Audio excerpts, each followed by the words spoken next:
สวัสดีครับท่านผู้ชมวันนี้เราจะพาท่านผู้ชมขับรถจากภาคอีสานมุ่งสู่ภาคเหนือโดยเราจะเริ่มที่จังหวัดขอนแก่นนะครับมุ่งไปทางเส้นทางเทือกเขาดงพญาเย็นนะครับสู่เขาคอและก็สู่วรรณอุทยานทุ่งแสลงหลวงและก็เข้าที่จังหวัดพิษณุโลกนะครับ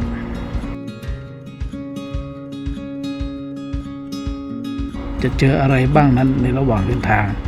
เราลองมาติดตามกันดูนะครับ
ตอนนี้เราแวะเก็บบรรยากาศข้างทาง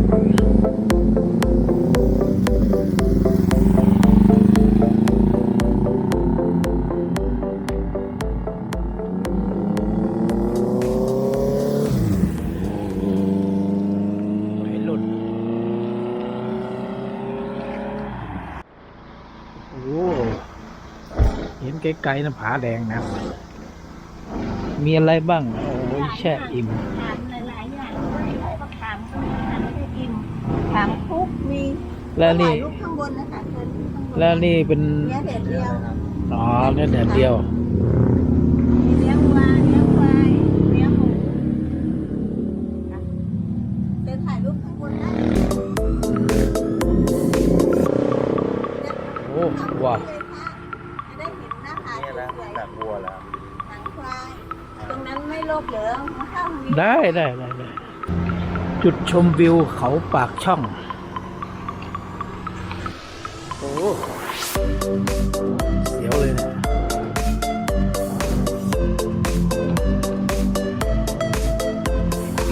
นั้นที่เห็นไกลๆนะครับคือผาแดงครับ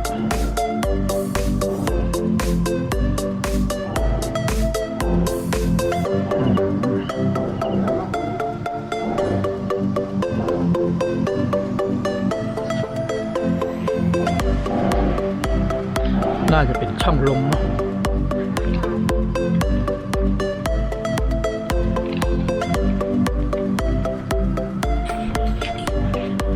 น่าจะเหมือนกัน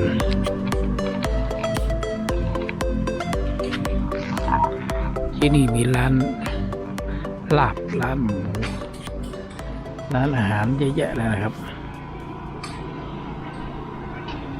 ก็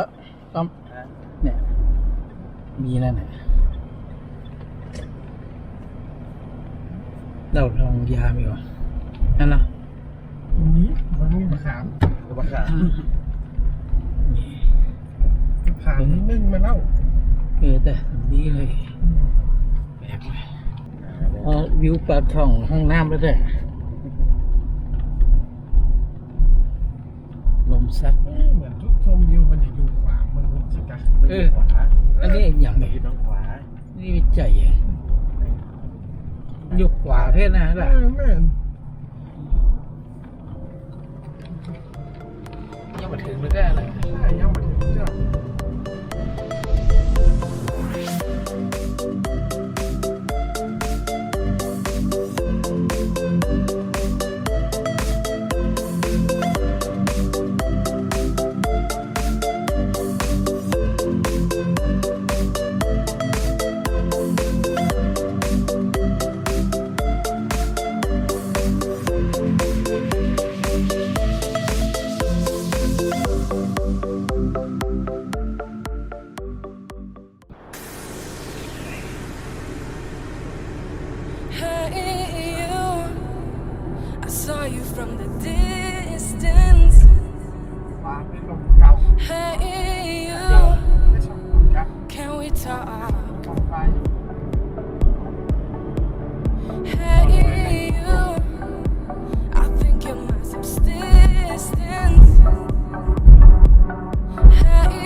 นี่ลมเก่าแยกน้ำตกสีแยกน้ำตกไปลมสักไปน้ำหนาวไป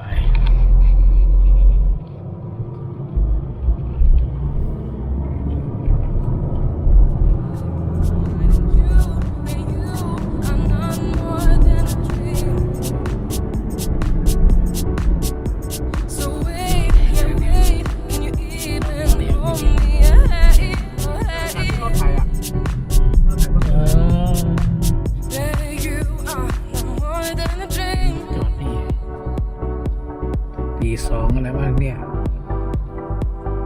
ทีนี้นะทีหนึ่งนะ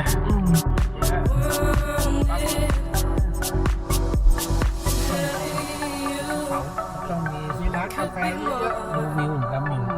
น่าจะเป็นดอยหมดมันดอยหมอนปุ้นแต่ว่าหมอนนี่กับหมอนจะมีวิวว่ะ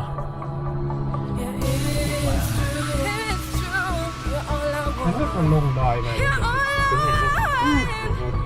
ลงดอยแล้วมันจะ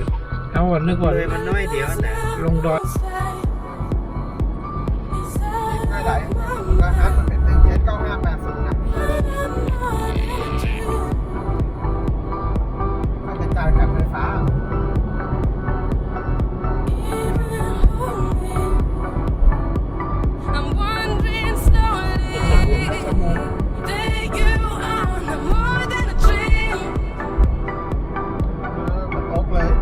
ซื้อปากขาบ่ฮะ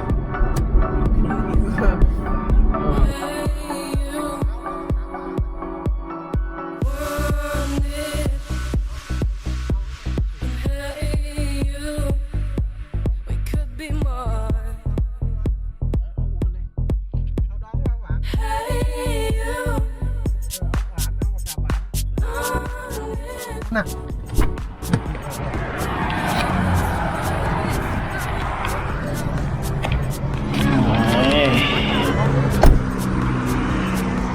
3 ห่อ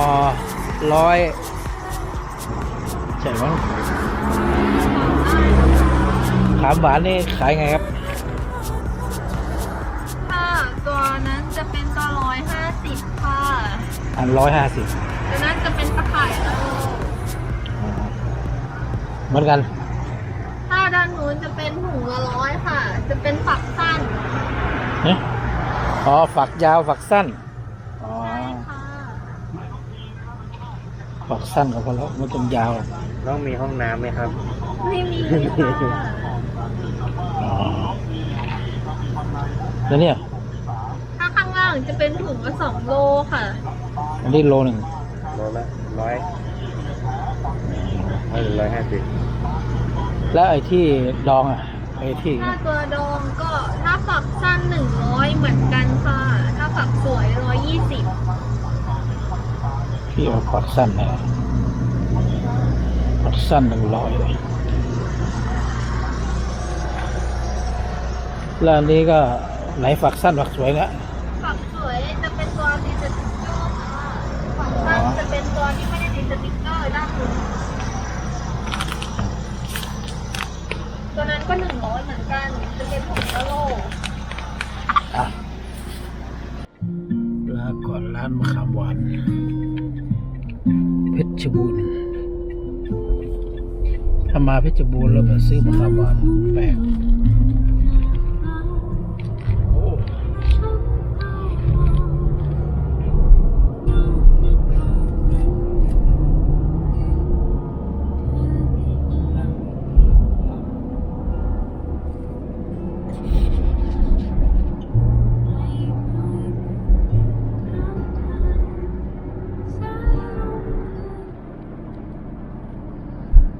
พิษณุโลกตรงไปลมสักเพชรบูรณ์เลี้ยวซ้ายเลี้ยวขวาบอกไป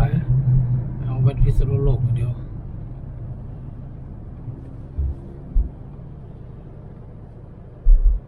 อันนี้ลมสักอันนี้พิษณุโลกเฮ้ยใหญ่เพชรบูรณ์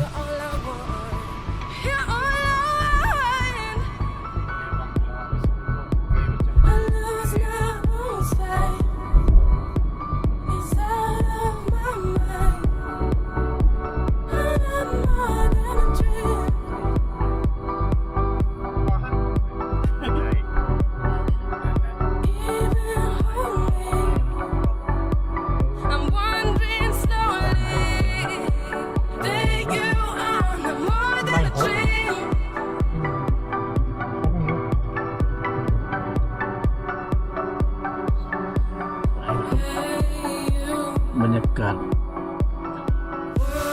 น้ำหนาวนี่เป็นสี่แยกอย่างอินโดจีน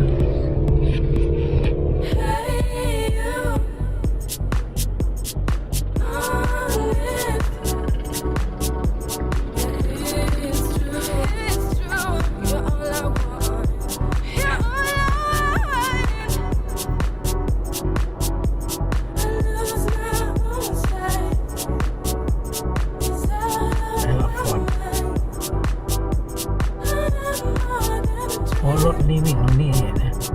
กว่า ใช่ไหมยังไง ไอ้รถนครชัยอ่ะ ก็แม่นแล้วเหรอต้องวิ่งตามเพจอยู่แล้ว I'm